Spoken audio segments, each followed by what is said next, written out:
باتیں سمجھ آ گئی؟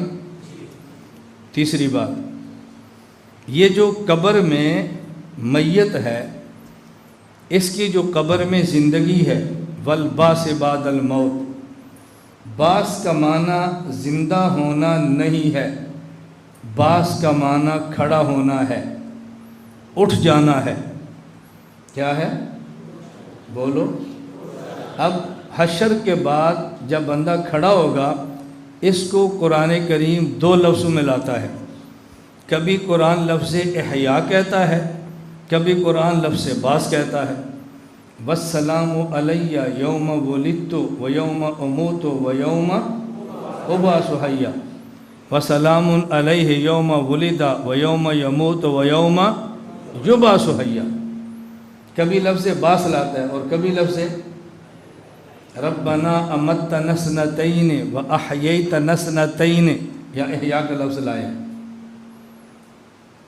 کیف تکفرون باللہ وکنتم امواتا فاحیاکم ثم یمیتکم ثم یحیی، یا لفظ احیاء لائے۔ یہ دو لفظ کیوں لاتے ہیں؟ کبھی احیاء کبھی بعث۔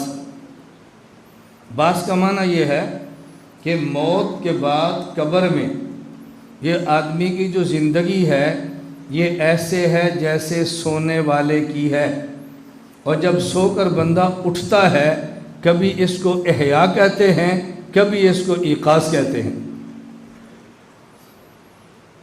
جب سو کر اٹھیں گے آپ دعا کیا مانگتے ہیں؟ الحمدللہ الذی، توجہ رکھنا، بتاؤ موت سے زندگی ملی ہے یا نیند سے بیداری ملی ہے؟ تو دیکھو نیند سے بیداری کو احیاء فرمایا ہے۔ ربنا امتنا اثنتین و احییتنا اثنتین یمیتکم ثم یحییکم۔ یحییکم سے یہ دلیل پکڑنا کہ اس میں حیات نہیں تھی، تو کوئی بندہ کہہ سکتا ہے کہ سونے والے میں حیات نہیں تھی، کیونکہ حدیث میں آتا ہے الحمدللہ الذی احیانا، اس سے پتہ چلا کہ پہلے حیات نہیں تھی اب ملی ہے۔ یہ استدلال ٹھیک ہے؟ بولو بھائی، حیات تو پھر احیانا کیوں کہہ رہے ہیں؟ اگر ثم یحییکم سے یہ استدلال ہے کہ حیات نہیں تھی تب یحییکم کہا، تو پھر کون نیند میں حیات نہیں تھی تبھی احیانا کہا؟ آپ کیوں نہیں کہتے؟ پھر فرق کیا ہے؟ قبر کی زندگی کیسے ہے؟ جیسے نیند ہو، سویا ہوا۔ میں پہلے اس پہ دلائل دیتا ہوں کہ نیند ہے، نیند۔ پہلے قرآن سمجھو۔ یا ویلنا من بعثنا، یا ویلنا من بعثنا، بولو نا، پڑھو قرآن۔ یا ویلنا من بعثنا من مرقدنا، رقد یرقد رقودن کا معنی مرنا نہیں، سونا ہے۔ بتحسبہم ایقاظا وہم رقود، تم سمجھتے ہو جاگتے ہیں حالانکہ وہ سوئے ہیں۔ تو جس طرح قرآن میں ہے نا ربنا امتنا اثنتین و احییتنا اثنتین، اسی قرآن میں ہے یا ویلنا من بعثنا من مرقدنا، اسی قرآن میں ہے۔ میں کوئی اور قرآن نہیں پڑھ رہا، اسی قرآن میں ہے۔ تو قرآن کہہ رہا ہے سونے کی جگہ سے، یا ویلنا من بعثنا یا من احیانا؟ من بعثنا من مرقدنا۔ دیکھو مرقد سے کس نے کھڑا کیا؟ تو یہ سونے والا تو زندہ ہوتا ہے نا، تو زندہ کو کھڑا کرتے ہیں یا زندہ کرتے ہیں؟ جی یہ کھڑا ہو گیا۔ اسی طرح حدیث پاک میں شخص قبر میں جاتا ہے، جامع ترمذی باب ما جاء فی عذاب القبر، راوی ابو ہریرہ رضی اللہ تعالیٰ عنہ، اذا قبر، بندہ قبر میں آتا ہے، بعد میں قبر احدکم، قبر میں آتا ہے، اس کے بعد دو فرشتے آتے ہیں، اتاہ ملکان اسودان ازرقان فیقولان ما تقول فی ھذا الرجل، ھذا پر میں نے بات کی تھی، ذہن میں ہے؟ چلو شکر۔ اب جو کل نہیں تھے ان کو میں دوبارہ کیسے سمجھاؤں؟ ما تقول فی ھذا الرجل، کیا کہتے ہو؟ وہ جواب دیتا ہے اشہد ان لا الہ الا اللہ، کلمہ ہے پورا، جواب دیتا ہے۔ فرشتہ کہتا ہے نم کنومت العروس، سو جا جیسے پہلی رات کی دلہن سوتی ہے، سو جا یا مر جا؟ مت